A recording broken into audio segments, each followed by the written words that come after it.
immediately kneeled by her bed. I remember saying just, sorry, Bree, sorry. Gave her a hug, gave her a kiss, and she just patted me on the head and said, "It's okay, Daddy."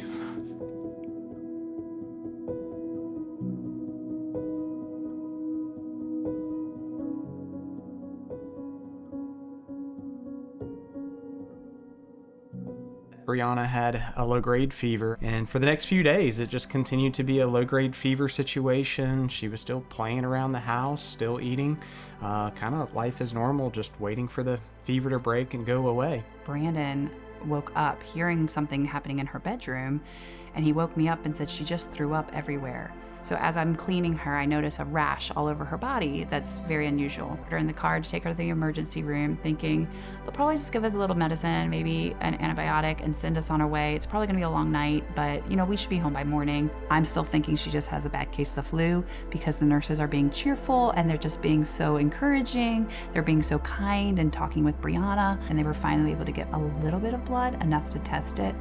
But by that point, they had already called the PICU and had the PICU doctor come down to examine her. And it happened so fast. Within that hour, they explained to me that in the most calmest voice, they asked, "Do you know what sepsis is?" And I just started crying. She had undetected strep that was asymptomatic, combined with influenza. And because of that, it got into her bloodstream and all of her organs were dying. And she was going through septic shock in the moment. And they needed to get her up into the PICU immediately. And I kept thinking, I just want to stay out of the way. I don't want to be in the way. They're helping her, and they kept grabbing my hand and saying, "No, hold her hand. She needs to know that you're there." They knew she was dying, and they never let on other than I just needed to be there for her.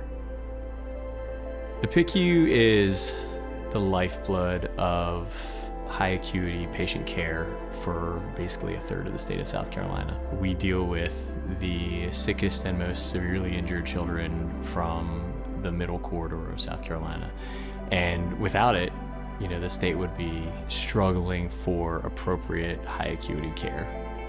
Things were getting worse. We weren't even sure we were gonna make it, to the next day at this point, to even make it to surgery. Along with her lungs collapsing, her lungs also started decaying as well. Her kidneys were failing. So the surgery was supposed to take about an hour and a half. It ultimately ended up taking between 3 and 4 hours. The doctor came out and said surgery was a success, but things were a lot worse than he anticipated. We still had another, week and a half, 2 weeks before we would get out of the at least critical state. We started seeing that her body started regulating itself again, which was a huge milestone for her. Her face was completely tape-free, tube-free, and she was just Brianna again. As a parent, you hope you never have to come to a place like this, but we're so thankful to have the Children's Hospital in Columbia if we ever needed it. And it's such a wonderful place with such wonderful people. And we're just very thankful to be able to have a small part to give back. This community is special to us and want to be able to give back to this community and the people of this community as well. And no better place than right here at the Children's Hospital. So the need in the PICU is huge, and it covers a broad spectrum of things. And it ranges everything from those kind of high-level clinical devices all the way down to, clothes and toys and all kinds of things that can just entertain kids while they're in the PICU so that we can make, something that's seemingly intolerable a little bit more manageable for everybody. Child life played a huge part in her recovery after being extubated because they just gave her such joy.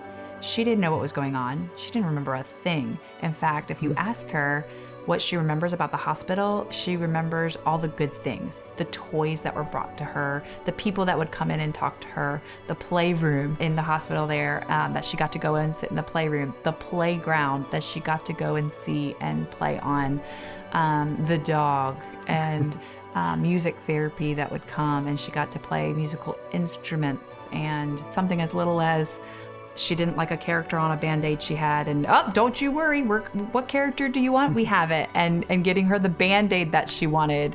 Obviously we can't say thank you enough when people make donations to the hospital. They say it takes a village, to raise a kid, and I think it's no different in a hospital. It takes a village to kind of maintain and raise a hospital that takes care of kids too.